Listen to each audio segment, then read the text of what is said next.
بسم اللہ الرحمن الرحیم۔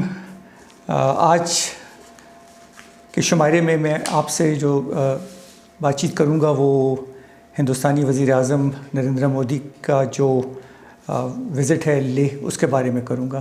3 جولائی 2020 کو نریندر مودی نے اپنے افواج کو ملنے کے لیے لیہ گئے۔ لیہ میں 14 کور کا ہیڈ کوارٹر ہے۔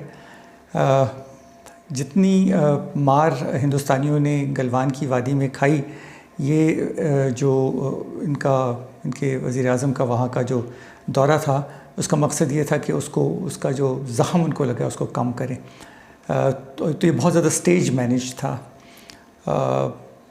2 میرا خیال میں اس کے غراض و مقاصد تھے۔ ایک تو افواج کا حوصلہ بڑھانا، جن کی کافی پٹائی ہوئی ہے اور کافی ان کے ڈومیسٹک آڈینس سے بھی ان کو بہت برا بھلا کہا ہے، سیاسی قیادت کو اور فوجی قیادت کو، جس طرح انہوں نے تمام اس سچویشن کو ہینڈل کیا ہے۔ تو ایک تو اپنے افواج کا حوصلہ بڑھانا تھا۔ دوسرا، چین کو انہوں نے ایک بڑا سخت پیغام دینے کے لیے مودی صاحب وہاں تشریف لے گئے تھے۔ تو 3 جولائی کو یہ ان کا دورہ ہوا۔ ان کو 14 کور ہیڈ کوارٹر میں جنرل ہرمندر سنگھ، جو کہ ان کے وہاں کے کور کمانڈر ہیں 14 کور کے، انہوں نے ان کی بریفنگ دی، اور بریفنگ بڑی زبردست سٹیج مینیج تھی۔ جو تصویریں آئی ہیں اس میں ایسا لگتا ہے کہ بڑا کشادہ قسم کا بنکر ہے جس کے اوپر کیموفلاج نیٹ تنا ہوا ہے، اور وہ جنرل ہرمندر سنگھ صاحب ان کی بریفنگ دے رہے ہیں، اور مودی صاحب جو ہیں وہ ایک انتہائی موٹے دبیز جیکٹ میں لپٹے ہوئے ہیں، لگتا ہے کہ کافی سردی ہے۔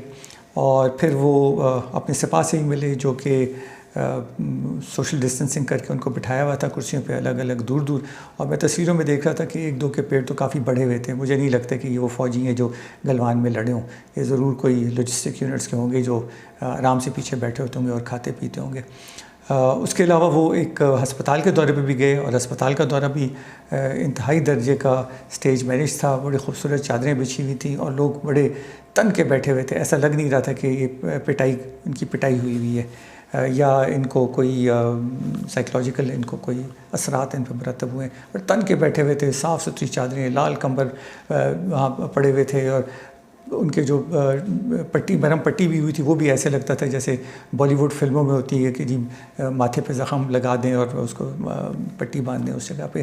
تو بہرحال یہ مکمل طور پہ سٹیج مینیج تھا۔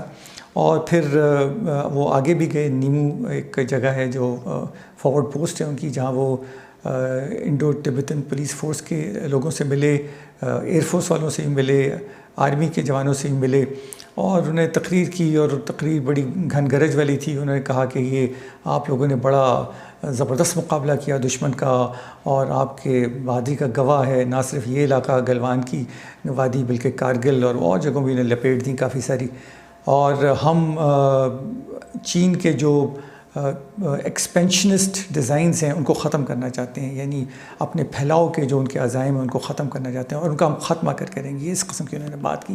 تو بہرحال ان کے ساتھ ان کے chief of defence staff Bipin Rawat اور ان کے chief of army staff general Naravane بھی تھے۔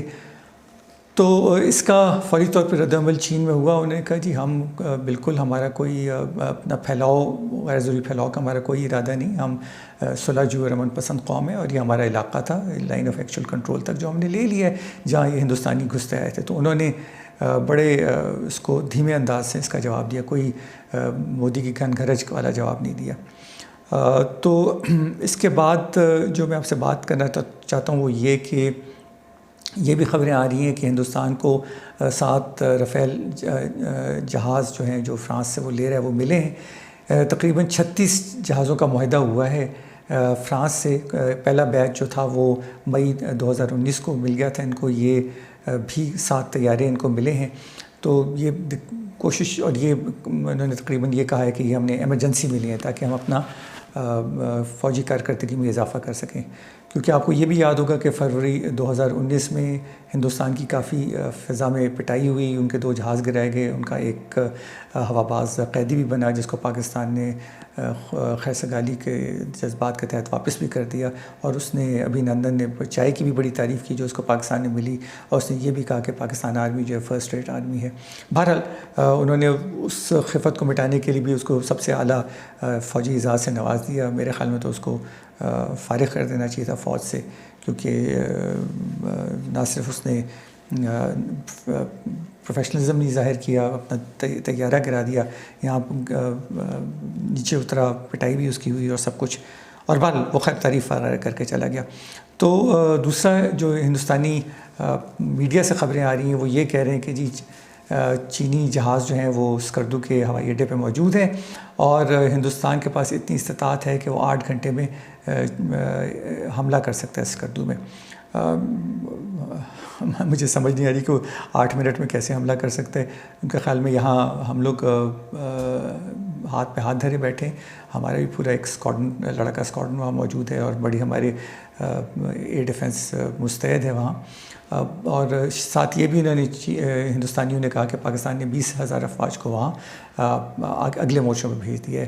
خیر اس بات کی تردید تو ISPR نے کی، میرا اپنا خیال ہے کوئی ضرورت نہیں تھی، اگر ہندوستانی سمجھتے ہیں کہ ہمارے 20,000 افواج وہاں آ گئے تو سمجھتے تھے انہیں، ہمارا کیا جاتا ہے۔ تو بہرحال پاکستان مستعد ہے، پاکستان کے سروسز چیف مل چکے ہیں، وزیر اعظم سے مل چکے ہیں، اور ہر طرح سے تمام جتنے بھی اقدامات کرنے ہیں تیاری کے، مستعدی کے، وہ کیے گئے ہیں۔ بہرحال ایک تناؤ کی صورتحال پیدا کر رہا ہے ہندوستان۔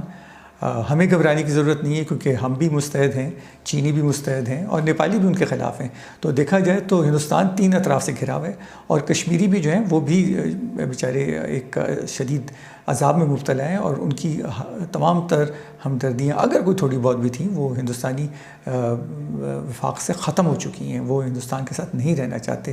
تو یہ صورتحال ہے آج کے دن کی۔ اگر آپ کے کوئی آ رہا ہو تو مجھے ضرور مطلع کیجیے گا۔ شکریہ بہت بہت۔